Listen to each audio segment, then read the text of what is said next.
வணக்கம். இன்றைய முக்கிய செய்திகள். வங்கக்கடலில் உருவாகியுள்ள குறைந்த காற்றழுத்த தாழ்வு நிலை காரணமாக புதுச்சேரி கடல் காலை முதல் சீற்றமாக காணப்பட்டது. இதன் காரணமாக பொதுமக்கள் மற்றும் சுற்றுலா பயணிகள் கடலில் இறங்க வேண்டாம் என்று போலீசார் எச்சரித்தனர். மேலும் காலை முதல் கடற்கரை பகுதியில் ரோந்து சென்ற போலீசார் கடலில் குளித்தவர்களை எச்சரிக்கை செய்து வெளியேற்றி வந்தனர். இந்நிலையில் போலீசாரின் எச்சரிக்கையை மீறி புதுச்சேரிக்கு சுற்றுலா வந்த ஆந்திராவை சேர்ந்த கல்லூரி மாணவர்கள் 5 பேர் கடலில் இறங்கி குளித்தனர். இவர்களில் வினித் ரெட்டி என்ற மாணவன் அலையில் சிக்கி மாயமானார். இதுகுறித்து அவரது நண்பர்கள் கொடுத்த தகவலின்படி கடலோர காவல் படையினர் மற்றும் மீனவர்கள் அலையில் சிக்கி மாயமான மாணவரை தேடி வருகின்றனர். புதுச்சேரி இணையவழி காவல் நிலையத்தில் கண்காணிப்பாளர் பாஸ்கரன் தலைமையில் பொதுமக்கள் குறைதீர்ப்பு கூட்டம் நடைபெற்றது. இக்கூட்டத்தில் 60க்கும் மேற்பட்ட பொதுமக்கள் கலந்து கொண்டு தங்களுடைய குறைகளை தெரிவித்ததோடு தாங்கள் கொடுத்த புகார் சம்பந்தமாக எடுத்த நடவடிக்கைகள் குறித்து கேட்டறிந்தனர். மேலும் கடந்த மாதம் இணையவழி மோசடியில் நடைபெற்ற 65,82,000 ரூபாய் பணத்தை மீட்டெடுத்து அதனை நேரடியாக பாதிக்கப்பட்டவர்களின் வங்கிக் கணக்கிற்கு செலுத்துவதற்கு நீதிமன்றத்திற்கு அனுப்பி வைக்கப்பட்டது. அது மட்டுமின்றி பொதுமக்கள் தவறவிட்டு 6 லட்சம் மதிப்பிலான 32 செல்போன்களை கண்டுபிடித்து உரிமையாளரிடம் ஒப்படைக்கப்பட்டது. இக்கூட்டத்தில் பிரபல எத்திக்கல் ஹேக்கர் சங்கராஜ் சுப்பிரமணியன் கலந்து கொண்டு பொதுமக்கள் இணையவழி மோசடியில் எவ்வாறு ஏமாற்றப்படுகின்றனர், அதிலிருந்து தப்பிக்க என்ன வழிகள் என்பது குறித்து விழிப்புணர்வு ஏற்படுத்தும் வகையில் சிறப்புரையாற்றினர். மேலும் விரைந்து நடவடிக்கை எடுத்து பணம் மற்றும் செல்போனை மீட்டுக் கொடுத்து ஆய்வாளர்கள் தியாகராஜன் மற்றும் கீர்த்தி உள்ளிட்ட சைபர் கிரைம் போலீசாரை பொதுமக்கள் வெகுவாக பாராட்டினார்கள்.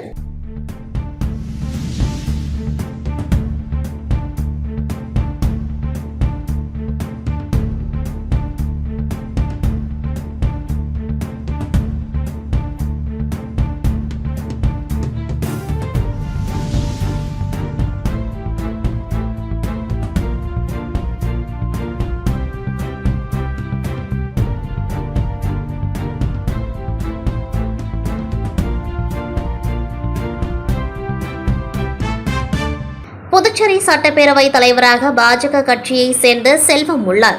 இவர் மீது சுயேட்சை சட்டமன்ற உறுப்பினர்கள் பல்வேறு குற்றச்சாட்டுகளை கூறி வந்த நிலையில் கடந்த 2 நாட்களுக்கு முன்பு உருளையன்பேட்டை சுயேட்சை சட்டமன்ற உறுப்பினர் நேரு என்கின்ற குப்புசாமி சபாநாயகர் மீது சட்டப்பேரவையில் நம்பிக்கையில்லா தீர்மானம் கொண்டுவர வேண்டும் என வலியுறுத்தி சட்டப்பேரவை செயலர் தயாளனிடம் மனு அளித்திருந்தார்.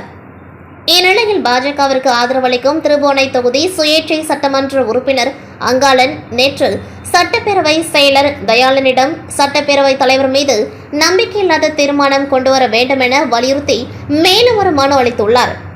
தற்போது வரை 2 சுயேட்சை சட்டமன்ற உறுப்பினர்கள் சட்டப்பேரவை தலைவர் மீது நம்பிக்கையில்லா தீர்மானம் கொண்டுவர வேண்டும் என வலியுறுத்தி மனு அளித்திருக்கின்ற நிலையில் பாஜக ஆதரவு சுயேட்சை சட்டமன்ற உறுப்பினர் அங்காளன் பாஜகவை சார்ந்த சபாநாயகர் மீது நம்பிக்கையில்லா தீர்மானம் கொண்டுவர மனு அளித்திருப்பது புதுச்சேரி அரசியலில் பெரும் பரபரப்பை ஏற்படுத்தியுள்ளது. மேலும் இதுபோன்ற அதிருப்தி எம்எல்ஏக்களும் சபாநாயகர் மீது நம்பிக்கையில்லா தீர்மானம் கொண்டுவர மனு அளிக்க உள்ளதாகவும் கூடுதல் தகவல் வெளியாகியுள்ளது.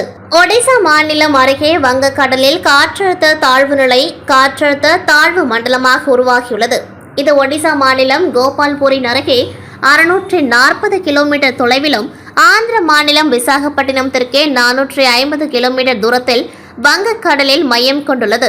இதன் காரணமாக புதுச்சேரி துறைமுகத்தில் நேற்று 1ஆம் எண் புயல் எச்சரிக்கை கொண்டு ஏற்றப்பட்ட நிலையில் புதுவை கடல் கடுமையான சீற்றத்துடன் காணப்படுகின்றது. மேலும் கடல் அலைகள் ஆர்ப்பரித்து வந்து சுமார் 5 அடி வரை எழும்புகின்றது.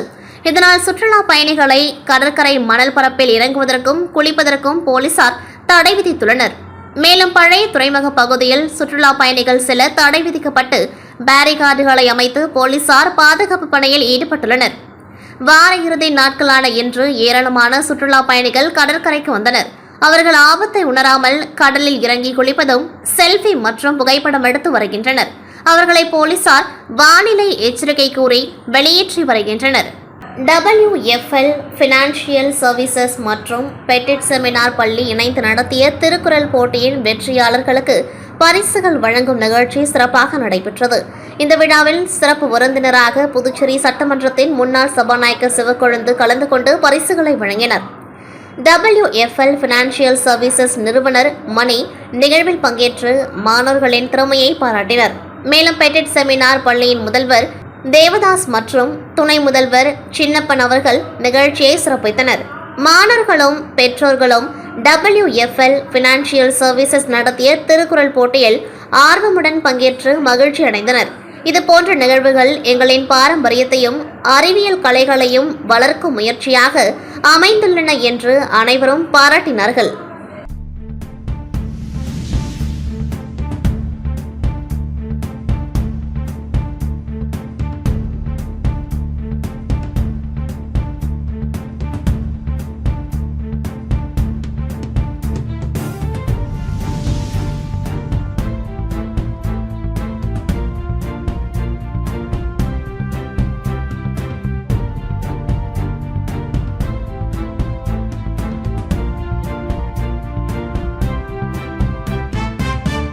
புதுச்சேரி அடுத்த மங்கலம் தொகுதிக்குட்பட்ட கரிக்கலாம்பாக்கம் கிராமத்தில் இயங்கி வரும் தனியார் தொழிற்சாலையில் கடந்த மாதம் சுமார் 6 லட்சத்திற்கும் மதிப்பிலான பொருட்கள் திருடு போனதாக தொழிற்சாலை நிர்வாகத்தின் சார்பில் காவல் நிலையத்தில் புகார் அளித்ததன் பேரில் மேற்கு காவல் கண்காணிப்பாளர் வம்சித ரெட்டி உத்தரவின் பேரில் வட்ட ஆய்வாளர் ஆறுமுகம் மேற்பார்வையில் காவல் நிலையத்தில் உதவி ஆய்வாளர் பிரியசாமி தலைமையில் SP குற்றப்பிரிவு போலீசார் மற்றும் மங்கலம் போலீசார் விசாரணை மேற்கொண்டார்கள்.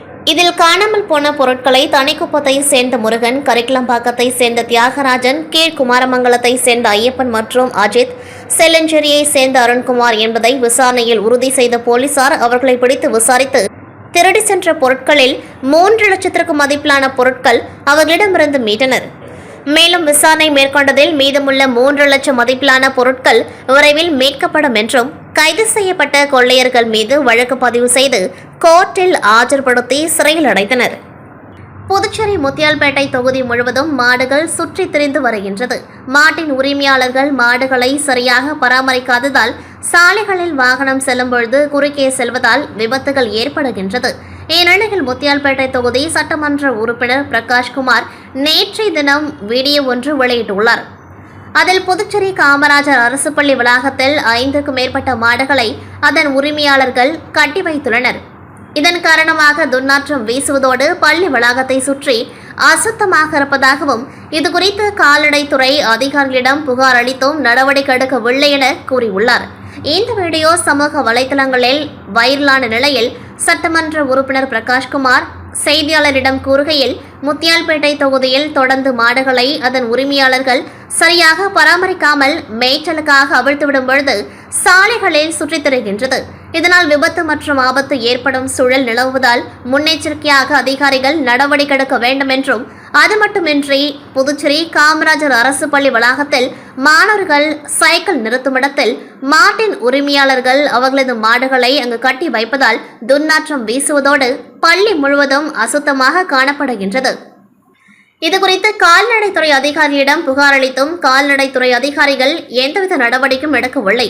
மாடுகளை பராமரிக்காமல் சாலைகளில் மேய்ச்சலுக்காக அனுப்பும் உரிமையாளர்கள் மீதும் பள்ளி வளாகம் அருகே கட்டப்பட்ட மாட்டின் உரிமையாளர்கள் மீதும் கடுமையான நடவடிக்கை எடுக்க வேண்டும் என அவர் தெரிவித்துள்ளார். புதுச்சேரி உருளையன்பேட்டை தொகுதி புதுப்பாளையம் வார்டு, அருந்ததி நகர், முத்தமிழ் நகர் ஆகிய பகுதிகளில் திராவிட முன்னேற்றக் கழகம் சார்பில் 2025ஆம் ஆண்டிற்கான நாள்காட்டி தினசரி கேலண்டர் மற்றும் இணைப்புகள் வழங்கும் நிகழ்ச்சி தொகுதியின் பொறுப்பாளர் மற்றும் திராவிட முன்னேற்றக் கழகத்தின் பொதுக்குழு உறுப்பினருமான கோபால் தலைமையில் நடைபெற்றது.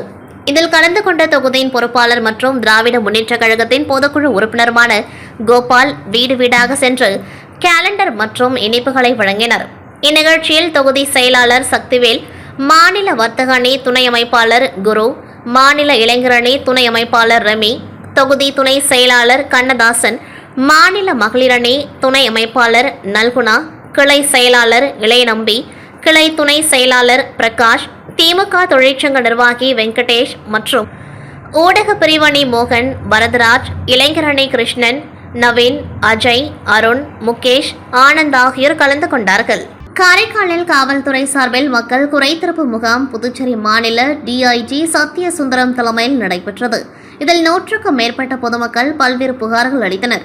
புதுச்சேரி மாநிலம் காரைக்கால் மாவட்டத்தில் இன்று காவல்துறை சார்பில் பல்வேறு குற்ற சம்பவங்களை தடுக்கும் விதமாக மக்கள் குறைதீர்ப்பு முகாம் புதுச்சேரி மாநில DIG சத்யசுந்தரம் தலைமையில் நடைபெற்றது.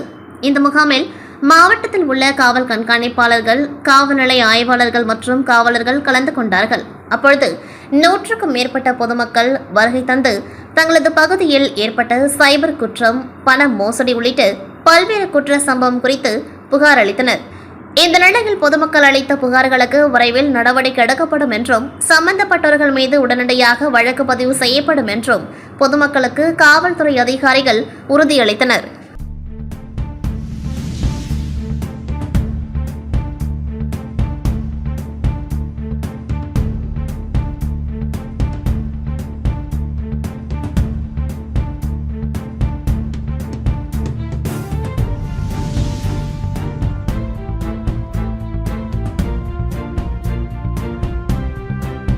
புதுச்சேரி அடுத்துள்ள பஞ்சவடியில் பஞ்சமுக ஆஞ்சநேயர் கோவில் உள்ளது.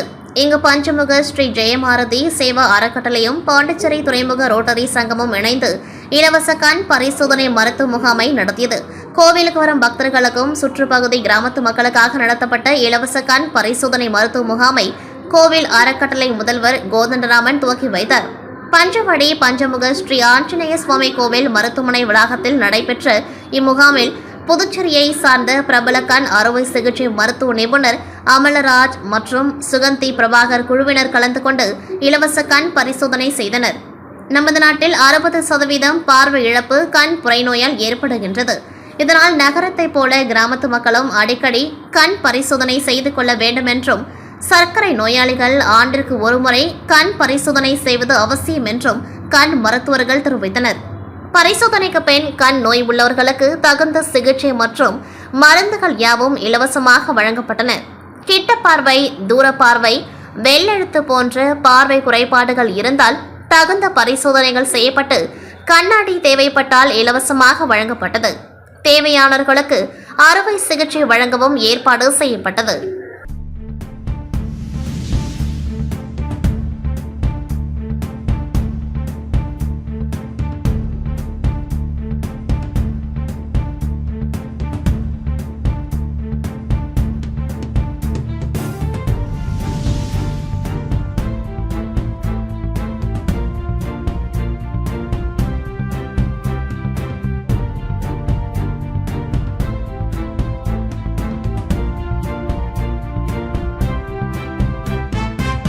இத்துடன் செய்திகள் நிறைவடைகின்றது. நன்றி, வணக்கம்.